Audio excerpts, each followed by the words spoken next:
স্বামী স্ত্রী দুজন মিলে এসেছিলেন শপিং করতে। দোকানের ভিতরে মানুষজনের ভিড়, হাসি আনন্দে জমে উঠেছিল চারপাশ। ঠিক সেই মুহূর্তেই হঠাৎ শুরু হলো ভয়ানক ভূমিকম্প। দোকানের কাজ কাঁপছে, এলোমেলো দৌড়াদৌড়িতে ছুটাছুটি করছে মানুষ। সবার চোখে মুখে আতঙ্ক, বাঁচার একটা মারিয়া চেষ্টা। কিন্তু সেই বিশৃঙ্খলার মাঝেও দাঁড়িয়েছিল এক অন্যরকম দৃশ্য। দোকানের মাঝেই ছিলেন স্বামী, আর তার পাশে ছিল তার স্ত্রী। এক সেকেন্ডও দেরি করেননি তিনি, তাড়াতাড়ি এগিয়ে গিয়ে নিজের বউকে শক্ত করে জড়িয়ে ধরলেন। চারিদিকে বিশৃঙ্খলা, কেউ নিচে লুটিয়ে পড়ছে, কেউ দৌড়ে বাহিরে যাওয়ার চেষ্টা করছে, কেউ চিৎকার করছে বাঁচার জন্য। কিন্তু এই মানুষটা নিজের জীবনের ভয় ভুলে স্ত্রীর চারিদিকে গড়ে তুললেন এক মানব দেয়াল। ভূমিকম্পের প্রতিটি ঝাঁকুনি স্ত্রীর শরীরে না লেগে তার বুকেই এসে থামল। স্ত্রীর মাথা দুহাতে চেপে ধরে বললেন শুধু একটি বাক্য, আমি আছি।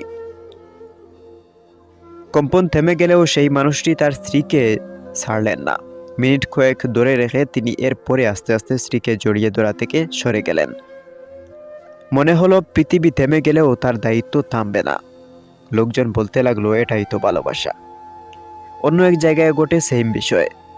এক মেয়ে ফেসবুকে পোস্ট করেছে, ভূমিকম্পের সময় আমি ছিলাম রুমে ঘুমিয়ে, ষষ্ঠ তলায়। আমি 8 মাসের প্রেগনেন্ট। আমার স্বামী নিচে গাড়ি পার্কিংয়ে ছিল। লিফট বন্ধ থাকার কারণে দৌড়ায় সিঁড়ি দিয়ে উপরে উঠতেছিল, আর সবাই নিচে নামতেছিল।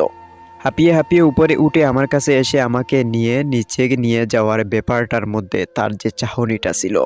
আসলেই পুরুষ মানুষ অনেক সময় কোথায় ভালোবাসা প্রকাশ করতে পারে না, কিন্তু দায়িত্বের জায়গায় সে হয়ে ওঠে পাহাড়ের মতো শক্ত, ডালের মতো রক্ষা কবচ। আজকের এই ছোট্ট ঘটনাগুলো আবারও চোখে আঙ্গুল দিয়ে দেখিয়ে দিল, সমস্যার সময় পুরুষ মানুষই সবার আগে সামনে দাঁড়ায়, সবার আগে নিজের সবটা দিয়ে তার আপনজনকে রক্ষা করতে পারে।